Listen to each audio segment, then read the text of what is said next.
Unit 5, Lesson 3, Unit Conversions. We're going to talk in our first tab about proportions, scale drawing, scale factor, and conversion factor. A statement that two ratios or rates are equivalent is a proportion. So when we set two ratios or rates equivalent to one another, that is a proportion. A drawing of a real object that is proportionally smaller or larger than the real object, or we call it scaling, is a scale drawing. The number by which you multiply to scale or scale forward to find an equivalent ratio is the scale factor. So whatever you're multiplying by is your scale factor. And a ratio or rate comparing two equivalent measures is a conversion rate, and we'll find out what that is towards the end. The distance between Sonic and Valero on West Henderson Street is shown on the map. What is the actual distance between the two stores if the scaling is 2 miles per 1 inch? So here's our map, and we're going to say that it's 2 miles for 1 inch, and we're going to pretend that this is 3 inches. Write a proportion. So first we have miles per inches. That is going to be our unit rate. And we have miles per inches as 2 miles per 1 inch. So there's 2 miles for every inch on the map. And then we need to set up the proportion by setting it equal to another fraction. The other fraction will have what's given to us on the map, and we have 3 inches on the map. And so we match up our inches, and our 3 is in the denominator. Next, we use common denominators to complete the proportion. So what we're doing is we're making this 1 turn into a 3 by multiplying by 3.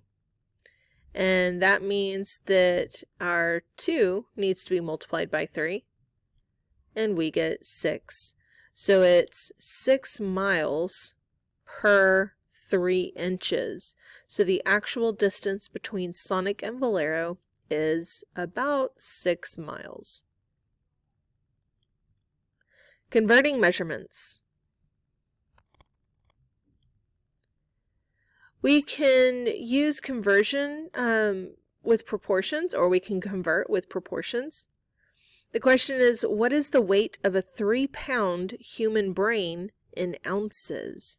So we need to find ounces to pounds. So we write a proportion starting with a unit rate. If we look at our star chart, we have ounces to pounds is 16 ounces to 1 pound. And we know that the human brain in question is 3 pounds, and pounds is on bottom, so we set this equal to something over 3. We don't know what that something is yet. That's what we're looking for. So we're going to find common denominators to find the factor to complete the proportion. So that means we want to know, how do we turn 1 into 3? How do we make 1 have a denominator of 3? And we do that by multiplying by 3. And what we do to the denominator, we do to the numerator. And 16 times 3 equals 48. So the weight of the brain is 48 ounces. We can also convert using a conversion factor. And a factor is a number that you multiply by, and conversion is how to move from one type of unit to another type of unit. So Elena wants to buy 2 gallons of milk, but can only find quart containers for sale. How many quarts does she need? So first we're going to write the conversion factor as a unit rate. We have quarts and gallons that we're working with, and we know from our star chart that there are 4 quarts to 1 gallon. And then we need to write the given measurements by the conversion factor. And by means multiply. So the given measurements that we have is 2 gallons. So we have 2 gallons over 1 because we want it to look like a fraction, since 4 quarts to 1 gallon looks like a fraction. And then we're going to multiply. Whoops, I skipped ahead a little. Then we're going to multiply.